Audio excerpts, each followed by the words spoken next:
तो एनटीए 2025 की तैयारी के लिए जो सबसे बड़ी चीज मदद करती है ना, वो है अध्यायवार लाइव लेक्चर्स। यकीनन लाइव लेक्चर्स से न सिर्फ चीजें बेहतर समझ में आती हैं, बल्कि उनके साथ रिकॉर्डिंग्स का होना बेहद उपयोगी है। जब चाहें तब फिर से देख सकते हैं। वो कहते हैं ना, बार बार पढ़ने से चीजें पक जाती हैं। हाँ, और इसको अगर क्विक रिवीजन नोट्स के साथ मिलाया जाए तो मुश्किल से मुश्किल टॉपिक भी आसान हो सकते हैं।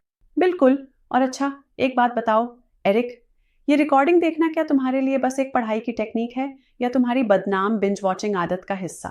ओह, अच्छा सवाल। देखो, ये बिंज वॉचिंग अगर सही कंटेंट पर हो रही हो तो कॉम्प्लेक्स जानकारी को समझने का बेहतरीन जरिया हो सकती है। तो यानी छात्रों को भी कुछ ऐसा ही करना चाहिए, हर रात बिंज वॉचिंग पर जाना? हो सकता है, लेकिन संतुलन के साथ। लाइव लेक्चर्स और रिकॉर्डिंग्स को रिव्यू करना अलग चीज है।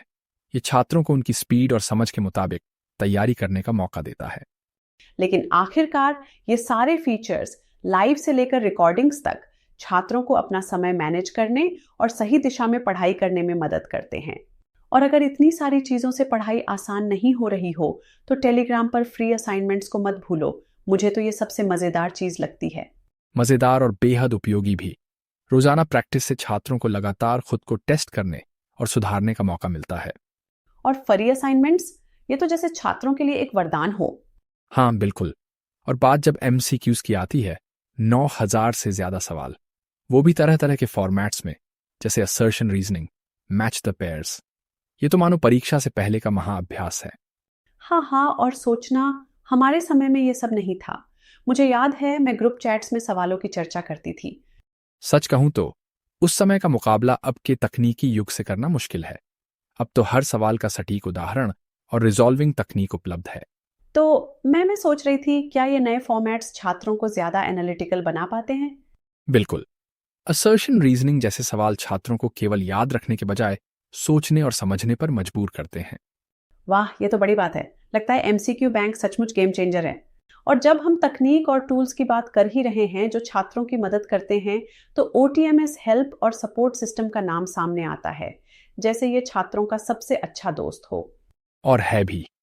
देखो, मुश्किल वक्त में तुरंत मदद मिलना कितना मायने रखता है। ये WhatsApp groups and direct messaging features छात्रों को तुरंत जवाब और समाधान देते हैं। और मुझसे बेहतर कौन समझ सकता है कि जब तक इमीडिएट रिस्पॉन्स नहीं मिलता, एंग्जाइटी डबल हो जाती है।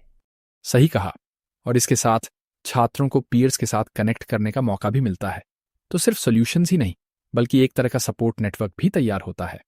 सपोर्ट नेटवर्क से याद आया, मैंने सुना है कि OTMS ने एक छात्र को नेगेटिव स्टेम क्वेश्चंस को लेकर काफी कॉन्फिडेंस दिया था। हाँ, एक स्टूडेंट था जो शुरुआत में इन क्वेश्चंस को लेकर काफी स्ट्रगल कर रहा था। उसे कॉन्सेप्ट समझने में मुश्किल होती थी क्योंकि टॉपिक्स के पीछे की रीजनिंग साफ नहीं थी। ओह, तो फिर उसने OTMS से काफी रिसोर्सेज लिए, उनसे रेलेवेंट MCQ फॉर्मेट्स प्रैक्टिस की और अपने डाउट्स को व्हाट्सएप ग्रुप्स पर शेयर किया। और धीरे धीरे उस छात्र की टैकलिंग स्ट्रैटेजी पूरी तरह बदल गई। अब वो नेगेटिव स्टेम क्वेश्चंस को कॉन्फिडेंटली हैंडल करता है। वो कहते हैं ना, सही गाइडेंस और संसाधन मिल जाएं तो कुछ भी मुश्किल नहीं। सही कहा। और यही OTMS का उद्देश्य है, हर स्टूडेंट को उनके सफर में सही सपोर्ट और कॉन्फिडेंस देना। तो दोस्तों, यही थी हमारी आज की चर्चा।